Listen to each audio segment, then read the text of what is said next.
In Chapter 20 of Superbugs, what did you mean by Trojan horses? The Trojan horse approach is something that we're now using to treat patients with superbugs. And it's a brilliant idea. It's been around for a while, but it's recently become in vogue again. The idea is that superbugs are evading many of our best antibiotics, so we have to come up with a new way to get those drugs inside of bacteria. And so there's this Trojan horse approach. I'll lay it out very simply, which is that we know bacteria love to eat certain nutrients. One of the things that they love to chew up is iron. They will see iron and swallow it very quickly. So what we're doing is we're attaching antibiotics to iron. And this is the Trojan horse approach, which is that the bacteria, the dangerous bacteria, will see iron and gulp it up. But in the process, they swallow the antibiotic as well. And it's a way of destroying the bacteria without having to let them become resistant to it. And you will be seeing more of this in the future, where we're trying to attach antibiotics to essential nutrients that the bacteria like to eat.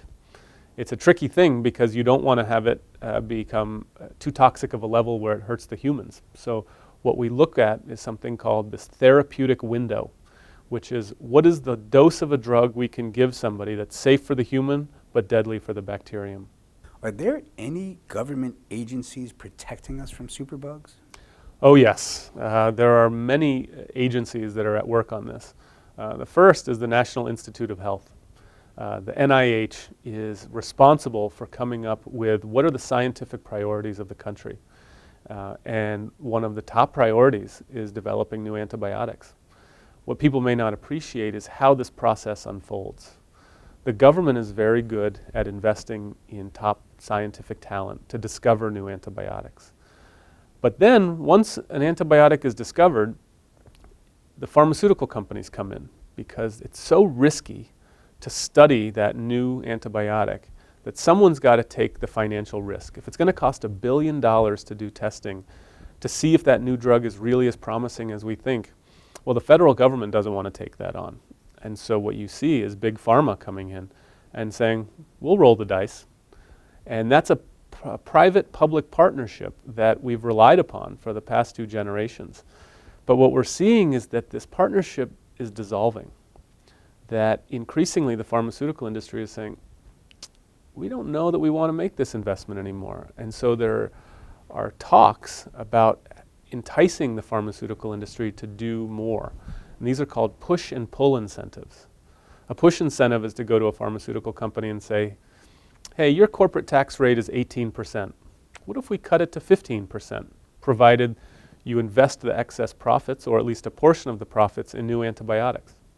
It's a provocative idea, but it also means tax cuts for big pharma. Some people may not be interested in that. Then there are things called pull incentives, which is to say to a company, if you invest $1 billion in 10 years of effort to get a drug approved by the FDA, well, rather than giving you 5 to 7 years of market exclusivity, what if we gave you 25 years? What if we allowed you to charge a higher rate for your drug for a longer period of time? These would entice companies to do more. May also drive up the cost of drugs. Then there is an approach, which is to say, if the pharmaceutical industry doesn't want to make new antibiotics, well, good riddance. Maybe the federal government should take over all of this. And you're going to be seeing more and more discussion about what role the pharmaceutical industry should play and what role the federal government should play in developing drugs for these superbugs. And that's going to be one of the great public health discussions we have in 2020 and beyond.